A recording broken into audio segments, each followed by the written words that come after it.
Have you ever felt a thought that didn't seem like your own? A sudden intrusive idea that arrives fully formed, with a texture and tone that feels alien to your own internal monologue. It's a disquieting sensation, as if a foreign signal has momentarily hijacked your consciousness. Or have you ever had that sudden, overwhelming sense that someone was watching you, even when you were completely alone? It's a primal, hair-raising feeling that transcends simple paranoia. It's a certainty in your gut, a pressure at the back of your neck, an instinct that insists you are not the only one in the room. For many, these strange and unsettling experiences are not just random neurological quirks. They point to a hidden reality, a dimension of human interaction that operates beyond the five senses. They suggest a world of psychic warfare, an invisible battlefield of the mind where thoughts can be weapons, and consciousness itself is the domain of conflict. This idea is a powerful and persistent one, appearing in countless books, movies, and whispered conversations in the dark corners of online forums. It's a narrative woven into our cultural fabric, a modern myth that feels tantalizingly plausible. The story often begins with rumors of secret government programs, clandestine projects hidden deep within the black budgets of global superpowers. These tales speak of gifted individuals, psychic operatives trained to attack others across any distance, not with bombs, not with bullets, but with the focused, weaponized power of pure consciousness. In this imagined world, telepathy isn't a parlor trick from fiction. It's a sophisticated tool for espionage, allowing agents to read minds and extract state secrets without ever leaving a trace. Thought insertion is used to plant ideas directly into an enemy's head, subtly influencing their decisions, sowing doubt, or even inciting them to act against their own interests. Elite psychic soldiers could remotely control a leader's decisions at a critical moment, turning a nation's greatest strength into its most profound vulnerability. They could drain the morale and physical energy from an entire platoon, inducing exhaustion and confusion before a single shot is fired. The most extreme version of this is consciousness hacking, the ability to break into and rewrite a person's fundamental sense of self, altering their memories, beliefs, and personality. This vision of psychic warfare is both terrifying and alluring. If true, it would represent the single greatest leap in military history. A weapon so absolute, so undetectable, it would make every other form of conflict obsolete. It would be the ultimate power. The nation that mastered it would be untouchable, able to shape global events with perfect precision and complete deniability.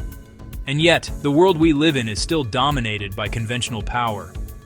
Militaries still invest trillions of dollars in planes, ships, and soldiers. Intelligence agencies still rely on the expensive and risky work of satellites, informants, and digital surveillance. The old methods persist. Why? Because despite decades of research, no nation, no laboratory, no intelligence agency has ever produced a single shred of credible, repeatable evidence that psychic warfare is real. Decades of classified and unclassified research, costing millions, have yielded nothing but statistical noise, anecdotal claims, and failed experiments. The most powerful weapon in history, if it existed, would not remain a secret. Secrets of this magnitude are impossible to keep. It would be used. Its effects would be seen on the world stage, in unexplained political shifts, economic collapses, or military blunders. The fact that it hasn't been used is the most telling evidence of all. The silence from the battlefield is deafening. It tells us that this invisible battlefield, for all its narrative power, simply doesn't exist. So why does the idea refuse to die? Why does it continue to captivate and convince? And more importantly, why do these experiences feel so profoundly real to so many people? If there are no psychic soldiers, no government programs beaming thoughts into our heads, why do countless individuals report that their minds feel as though they are under attack? This is the central question we must explore. To dismiss these experiences as mere fantasy is to ignore the very real distress they cause. The answer is not supernatural, but it lies in a field that can be, in its own way, far more complex and unsettling. The truth is not about psychic powers or invisible wars. It is about the known, documented, and often frightening vulnerabilities of the human brain itself. The feeling of being attacked is real. The distress is real. But the cause is something else entirely. Something grounded firmly in the science of our own biology, psychology, and the complex information-saturated world we have built around ourselves.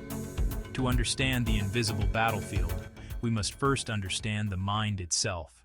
To understand why the myth of psychic warfare persists with such tenacity, we must first look inward. The answer doesn't lie in the supernatural, but in the intricate and often fragile architecture of the human mind. The entire concept hinges on a fundamental misunderstanding of what our brains are, and more importantly, what they are not. We often use the metaphor of a computer to describe the brain. We talk about processing information, storage, and memory. But this analogy is deeply flawed. Our brains are not simple, logical computers, executing code with cold, deterministic precision. They are not silicon and circuits. They are 3 pounds of wetware, a complex living organ forged by millions of years of evolution. They are biological, exquisitely sensitive to their environment, their own internal chemistry, and the constant flood of hormones and neurotransmitters that dictate our moods, our perceptions, and our sense of self. This biological reality is not a flaw, it's a feature, but it also contains vulnerabilities. When the brain is put under extreme and prolonged stress, its delicate chemical balance is thrown into disarray. The amygdala, our primal fear center, goes into overdrive, while the prefrontal cortex, the seat of rational thought, is suppressed. The body is flooded with stress hormones like cortisol and adrenaline. In this state of sustained fight or flight, the brain can begin to produce experiences that feel profoundly strange, even supernatural. This isn't a sign of a psychic attack from an external source, penetrating your mind from afar. It's a sign of the system being pushed beyond its operational limits, a biological machine beginning to glitch under immense pressure. This is not a new discovery. Psychological warfare, a practice as old as conflict itself, has long understood how to exploit these very vulnerabilities without ever needing a single psychic. So, let's deconstruct the playbook. Consider the ingredients of modern psychological manipulation, a recipe designed to systematically break down a person's mental defenses. You start with intense, prolonged fear and anxiety. This keeps the amygdala firing, creating a state of hypervigilance where threats are perceived everywhere.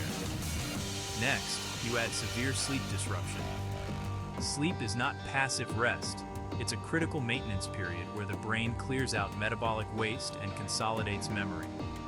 Denying it, this function fragments cognitive ability, impairs judgment, and dramatically lowers the threshold for psychosis-like experiences. Then, you introduce a constant stream of targeted misinformation. This isn't just about lies. It's about creating a fog of uncertainty so dense that an individual's core sense of reality begins to erode. They no longer know what to believe. Use emotional manipulation, gaslighting, guilt, shame, to keep them in a constant state of agitation or despair, further destabilizing their emotional state. Crucially, you enforce social isolation. By cutting them off from friends, family, and trusted sources of information, you remove their social support network and reality checks, making them more susceptible to influence. Finally, you use relentless repetition and suggestion to hammer home specific ideas or fears, exploiting the brain's tendency to mistake familiarity for truth. These are not supernatural tactics. They are a coordinated assault on a person's neurobiology. When an individual is subjected to this kind of sustained, multi-pronged pressure, their brain doesn't just get tired, it can begin to malfunction in highly predictable ways. The lines between internal thought and external reality start to blur. They might start to hear voices, a common symptom of extreme stress and sleep deprivation, known as auditory hallucinations. Their brain, desperate for patterns, might start seeing faces in random objects, a phenomenon called pareidolia. They may feel a constant, unnerving presence, a product of a hyperactive amygdala misinterpreting ambiguous sensory input as a threat. Most disturbingly, their own thoughts can begin to feel alien. This is known as thought insertion, a terrifying experience where one's own internal monologue feels as if it were planted there by an outside force. This culminates in a terrifying loss of personal agency, the fundamental feeling that one is no longer in control of their own mind, their own body, their own reality. Taken together, this collection of symptoms, hearing voices, feeling a presence, losing control of one's thoughts, can feel exactly like the popular descriptions of a psychic attack. The victim feels violated, controlled, and mentally hacked by an unseen malevolent power. Their experience is real, the terror is real, the suffering is real, but the explanation is biological, not paranormal. Achieving this outcome requires no paranormal abilities whatsoever. No telepathy, no mind control rays, no spiritual warfare. It simply requires a ruthlessly practical, deep understanding of human neurobiology, stress physiology, and cognitive psychology. It's about knowing which levers to pull to make the machine falter. The ghost in the machine is not an external spirit or a psychic spy invading your consciousness. It is the predictable, albeit terrifying response of a complex biological system breaking down under a carefully orchestrated, psychologically driven assault. In this context, the feeling of being psychically attacked is a symptom, not the cause. It is the brain's own interpretation of its malfunction, filtered through cultural beliefs about spirits and psychic powers. The real weapon is not a thought transmitted across space.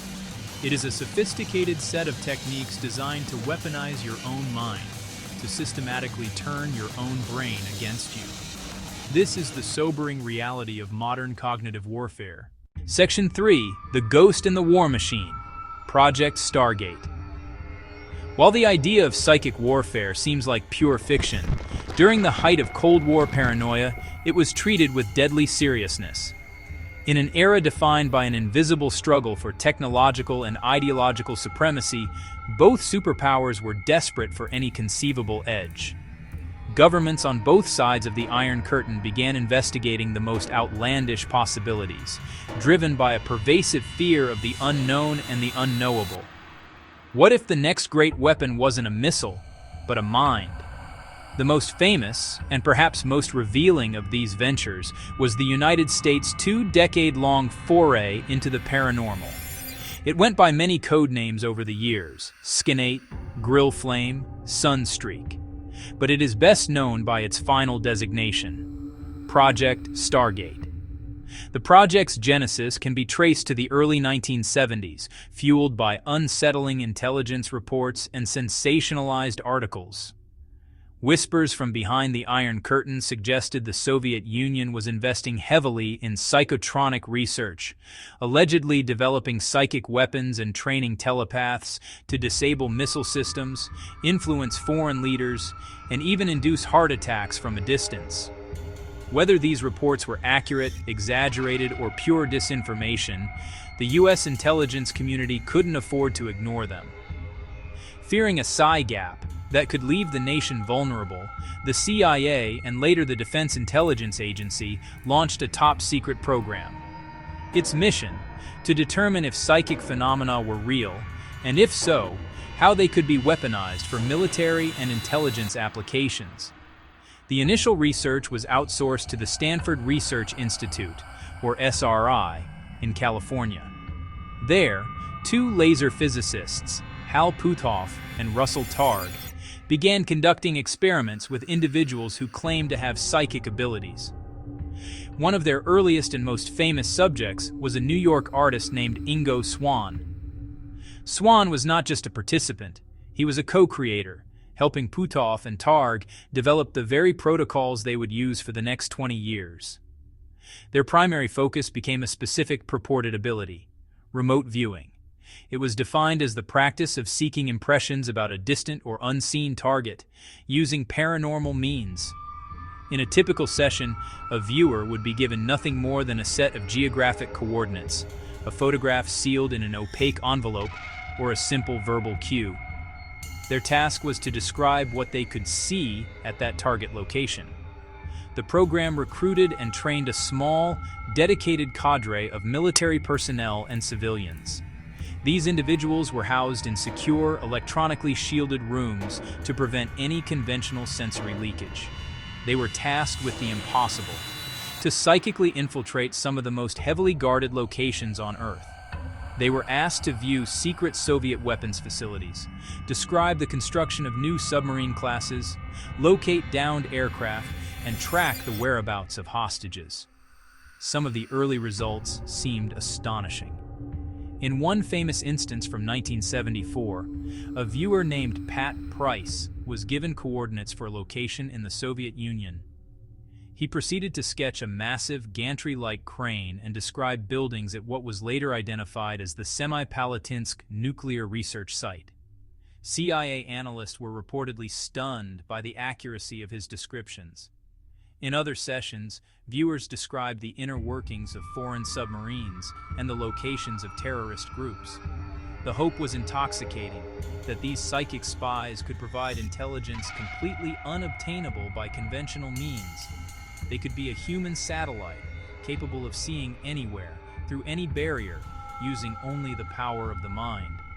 For a brief period, it seemed as though the U.S. had unlocked a revolutionary new form of espionage. The program ran for over 2 decades, from its inception in the early 1970s until its public termination in 1995. Over its lifespan, it consumed an estimated $20 million, a relatively small sum in the grand scheme of defense spending, but a significant investment in a fringe science. But as the years went on, the initial promise began to fade. The spectacular hits grew rarer, and the data became increasingly inconsistent and unreliable. With the Cold War over, the program's secrecy and budget came under new scrutiny. In 1995, the CIA, which had initiated the program, commissioned a definitive, independent review. The evaluation was conducted by the American Institutes for Research, or AIR, and led by 2 academics, statistician Jessica Utz and psychologist Ray Hyman. They were given access to the entire project file, a trove of data from over 20 years of psychic espionage. Their final report was a damning indictment. Interestingly, the 2 researchers came to slightly different conclusions. Utz, the statistician, found a small but statistically significant effect, suggesting that something other than chance was occurring in the experiments. However, Hyman, the psychologist and skeptic, argued that even if the statistical anomaly was real, the results themselves were useless. His conclusion carried the day. The researchers found no evidence that the program had ever produced a single piece of actionable intelligence. Not once in 20 years had a remote viewer provided information that was timely, specific, and accurate enough to be used in a real-world operation. The problem was that the information produced by the remote viewers was overwhelmingly vague, ambiguous, and often wildly inaccurate. A viewer might describe something metallic, the sound of water, or a feeling of importance. This raw data was then passed to an analyst who would attempt to match these nebulous impressions to the known target. The process was inherently subjective, making it operationally useless. The AIR report concluded that the program's apparent successful hits, like the famous Pat Price viewing, were likely the result of a psychological trap known as subjective validation and confirmation bias. For example, a remote viewer might describe a large, windowless building near water. A handler, already knowing the target was a suspected weapons plant on a river, would enthusiastically declare it a success. But that description is incredibly generic.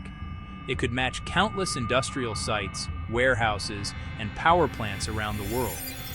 The analyst, in their desire to find a match, was retroactively fitting the vague data to the target they already had in mind.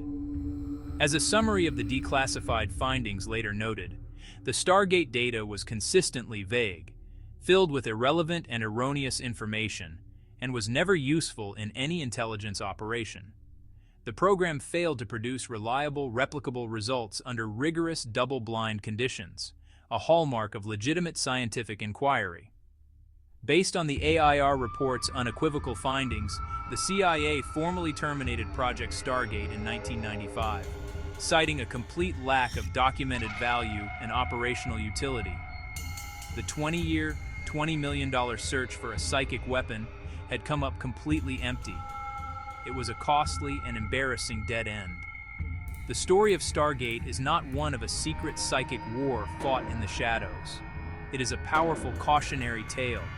It reveals how easily powerful institutions, driven by fear and desperation, can be seduced by the allure of the paranormal. It demonstrates how the potent combination of ambiguous data and wishful thinking can lead even the most serious-minded individuals to waste decades and millions of dollars chasing ghosts.